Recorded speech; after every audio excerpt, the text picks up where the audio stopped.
নমস্কার, প্রজ্ঞা দৃষ্টিতে আপনাদের স্বাগত জানিয়ে শুরু করছি আজকের এই নতুন ভিডিও।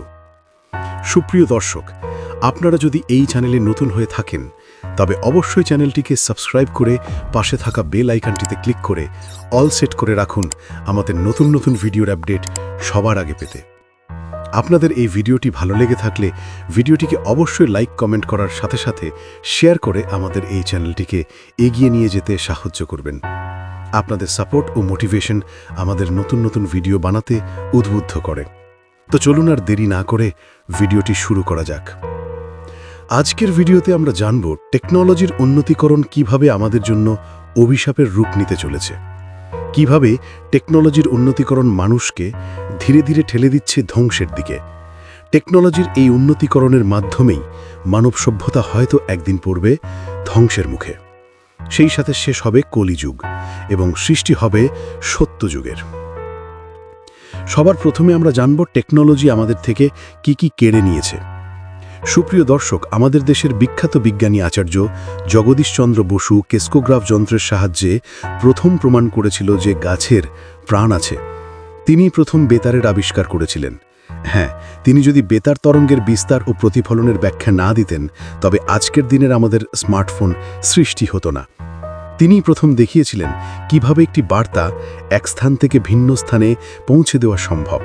বর্তমানে প্রতিটি ঘরে ঘরে রয়েছে স্মার্টফোন, যা অধিকাংশ সময়ই আমাদেরকে নিজেদের আপনজনের থেকে দূরে সরিয়ে রাখে।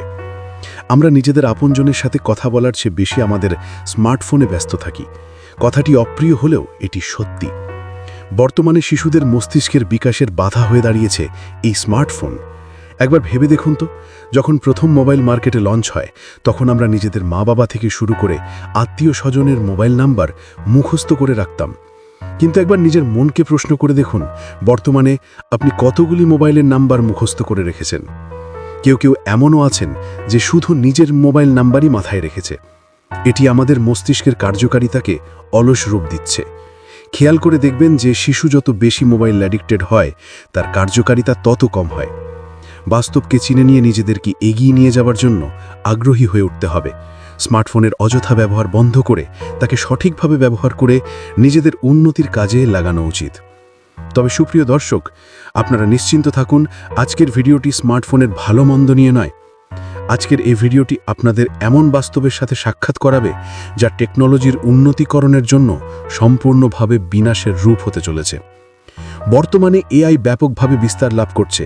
প্রতিটি স্মার্টফোন ইউজার আর্টিফিশিয়াল ইন্টেলিজেন্সের সুবিধাকে উপভোগ করছে। ফলস্বরূপ আমরা ধীরে ধীরে এর উপর নির্ভরশীল হয়ে পড়ছি। হ্যাঁ, এতে দোষের কিছু নেই, কিন্তু একবার ভেবে দেখুন, এআই প্রতিটি সময় আমাদের থেকে ডেটা বা তথ্য সংগ্রহ করছে, যে তথ্যগুলি এআই নিজের ডেটা সার্ভারে সংরক্ষিত রাখে। আপনারা হয়তো ভাবছেন যে আমাদের ভালো লাগা খারাপ লাগা যে বিষয়গুলি আমরা এআই এর সাথে আলোচনা করি বা আমরা আমাদের যে সমস্ত সমস্যা এআই এর সাথে আলোচনা করে সলভ করি সেগুলি এআই এর কাছে থাকলে কী বা হবে। সুপ্রিয় দর্শক, এই ভাবনা সম্পূর্ণভাবে ভুল। বর্তমানে আমাদের ব্যাংক অ্যাকাউন্টের থেকেও দামি হচ্ছে আমাদের নিজস্ব তথ্য বা ডেটা, যেটাকে কাজে লাগিয়ে আপনাকে নিয়ন্ত্রণ করা যেতে পারে, বা বলা যেতে পারে আপনার যা ভালো লাগে বা খারাপ লাগে সেটিকে আপনারই বিরুদ্ধে প্রয়োগ করা হবে আপনাকে বাধ্য করানোর জন্য। যেমন আমরা যদি গুগলে কোনো কিছু সার্চ করি, সেই রিলেটেড অ্যাড আমাদের ফেসবুক বা ইউটিউব সহ নানা জায়গায় চলে আসে। আপনারা কি কখনো ভেবে দেখেছেন এটি কেন হয়? এটি একটি ট্র্যাকিং সিস্টেম যা আপনার সমস্ত সার্চ বা আপনার ভালো লাগা খারাপ লাগা বিষয়বস্তুগুলোকে ট্র্যাক করে চলেছে সর্বক্ষণ।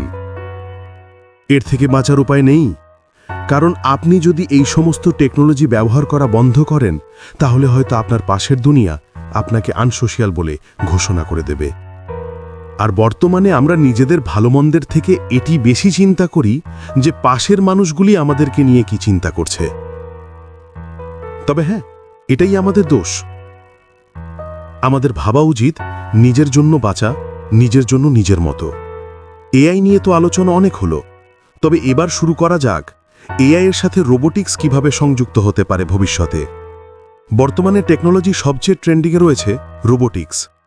পৃথিবীর প্রতিটি দেশ অনবরত চেষ্টা করে চলেছে হিউম্যান রোবট বানানোর জন্য। এর জন্য হাজার হাজার মেধাযুক্ত শিক্ষার্থীদের যুক্ত করা হয় রোবোটিক্সে। ভবিষ্যতে হয়তো এই রোবটগুলিকে এআইয়ের অ্যাক্সেস দেওয়া হবে রোবোটিক্সের উন্নতিকরণের জন্য। কারণ রোবট যতক্ষণ বিশ্বে সব কিছু না জানবে, না বুঝবে, ততক্ষণ সে সব স্থানে নিজেকে মানিয়ে নিতে পারবে না। রোবট নিয়ে সাউথ ইন্ডিয়াতে যে সিনেমাটি তৈরি করা হয়েছে সেটির থেকে আমরা সেই ধারণা পেয়ে পাই। আপনারা কারা কারা এই মুভিটি দেখেছেন তা কমেন্টে অবশ্যই জানাবেন মুভিটির নাম লিখে। তবে সুপ্রিয় দর্শক, রোবোটিক্সে এআইয়ের অ্যাক্সেস দেওয়া হলেও এটি শুধু দক্ষিণ ভারতের সেই সিনেমার মতো মানুষের ধ্বংসলীলায় মত্ত হবে এটি ভাবাও ভুল। আমরা যদি পৌরাণিক তথ্যকে ভাব সম্প্রসারণ করি তবে আমরা এটিকে অন্যভাবে উপস্থাপন করতে পারি, আর সেটি এই ভিডিওর মূল উদ্দেশ্য। আমরা সবাই জানি আমরা বর্তমানে কলিযুগে বসবাস করছি, এবং আমরা এটিও জানি আমরা যে যুগে বাস করছি সেটি 4 যুগের মধ্যে অন্তিম যুগ, আর এই যুগের পরেই শুরু হবে সত্য যুগের। আমরা ধর্মীয় মতে সবাই মানি যে যেই সময়ে পৃথিবী পাপে ভরে যাবে, হিংসা হানাহানিতে মানুষ হবে কলুষিত, সেই সময় ভগবান কল্কি আবির্ভূত হবে ধরিত্রীর বুকে এবং ধ্বংস করবে কলিযুগের সমস্ত কুপ্রভাবকে, তার সাথে সাথে বধ করবে কলির, যে এই কলিযুগের সারথি। রাক্ষস কলি ব্রহ্মার দেহ থেকেই উৎপন্ন হয়েছে, তবে সে সব থেকে বেশি নিজের প্রভাব বিস্তার করতে পারবে এই কলিযুগে, এটিও পূর্বে নির্ধারিত। তবে কলির বর্তমানে নির্দিষ্ট কোনো দেহ নেই। বিভিন্ন পৌরাণিক পুঁথি থেকে জানতে পারি কলি মানুষের মস্তিষ্কে বাস করে, সে মানুষের বুদ্ধিমত্তাকে গ্রাস করে, মানুষকে নিজের মতো করে ব্যবহার করে।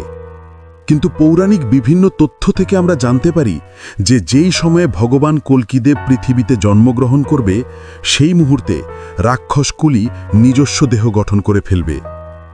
সনাতনী অনেক ধর্মগুরু মনে করে তৃতীয় বিশ্বযুদ্ধের মধ্যেই লুকিয়ে রয়েছে সত্যযুগের বীজ, অর্থাৎ তৃতীয় বিশ্বযুদ্ধের মাধ্যমেই কলিযুগের সমস্ত ক্রিয়াকলাপের সমাপ্তি ঘটবে। এই বিষয়ে আরও জানতে আমাদের চ্যানেলে থাকা এই ভিডিওটি দেখতে পারেন। ভিডিওটির লিংক ডিসক্রিপশন বক্সও দেওয়া থাকলো।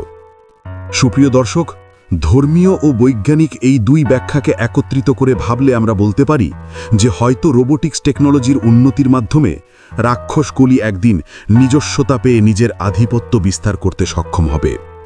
সুপ্রিয় দর্শক, বিজ্ঞান ও ধর্মকে একত্রিত করে কোনো কিছু বলা ঠিক না ভুল তা বিচার না করে একবার নিজের মনকে প্রশ্ন করে দেখুন, পৃথিবীর সমস্ত ঘটনার ব্যাখ্যা কি বিজ্ঞান দিতে পারে? হ্যাঁ, এটি ঠিক, বিজ্ঞানের মাধ্যমেই মানুষ বন্য জীবনযাপন ত্যাগ করে উন্নতির মাধ্যমে আধুনিক হয়ে উঠেছে। তবে অনেকে পণ্ডিত মনে করে যেখান থেকে বিজ্ঞানের যাত্রা সমাপ্ত হয় সেখান থেকেই আধ্যাত্মিকতার শুরু হয়। বিজ্ঞান শুধু সেটিকে বিশ্বাস করে যেটিকে দেখা যায়, বোঝা যায় বা কোনো ব্যাখ্যা দ্বারা প্রমাণ করা যায়, কিন্তু আধ্যাত্মিকতা সম্পূর্ণ ভিন্ন। তাই বিজ্ঞান ও আধ্যাত্মিকতার দ্বন্দ্ব কখনোই শেষ হবে না। এই দুই বিষয় একে অপরের বিপরীত, পৃথিবীর উত্তর ও দক্ষিণ মেরুর মতো। তবে আধ্যাত্মিকতা ও বিজ্ঞানের পার্থক্য বিশ্লেষণের মধ্যে প্রবেশ না করে আমাদের এটা বোঝা উচিত যেটির জন্য আমাদের নিজস্বতার উন্নতি হবে সেটিকে গ্রহণ করতে পিছু হাঁটলে চলবে না। ভালো খারাপ সবই আমাদের চারপাশে রয়েছে, তবে আমরা কোন দিক গ্রহণ করব সেটি সম্পূর্ণ আমাদের নিজস্ব চিন্তার উপর নির্ভর করে। সুপ্রিয় দর্শক, হিংসা হানাহানি সব কিছু নিজের পায়ে চাপা দিয়ে মানসিক উন্নতিকরণে মনোসংযোগ করা অধিক গুরুত্বপূর্ণ বর্তমান এই পরিস্থিতিতে। তবেই প্রকৃতভাবে আমরা উন্নত হব, সাথে উন্নত হবে আমাদের সমাজ, উন্নত হবে আমাদের দেশ। বেঁচে থাকবে মনুষ্যত্ব, দৃঢ় হবে সমাজ, মুছে যাবে ভেদাভেদ। এই অঙ্গীকার নিয়ে নিজেদের মানসিক উন্নতিকরণে মনোসংযোগকে প্রাধান্য দেওয়া আমাদের কর্তব্য।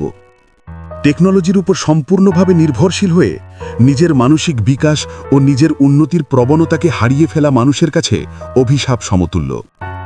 সুপ্রিয় দর্শক, আসুন সবাই মিলে নিজেদের মানসিক উন্নতিকরণ ও স্বনির্ভর হওয়ার অঙ্গীকার গ্রহণ করার মাধ্যমে আজকের এই ভিডিওটি শেষ করি। আজকের এই ভিডিওটি যদি আপনাদের ভালো লেগে থাকে তবে অবশ্যই আমাদের এই ভিডিওটিকে লাইক, শেয়ার, কমেন্ট করে আমাদের পাশে থাকার অনুরোধ রইল।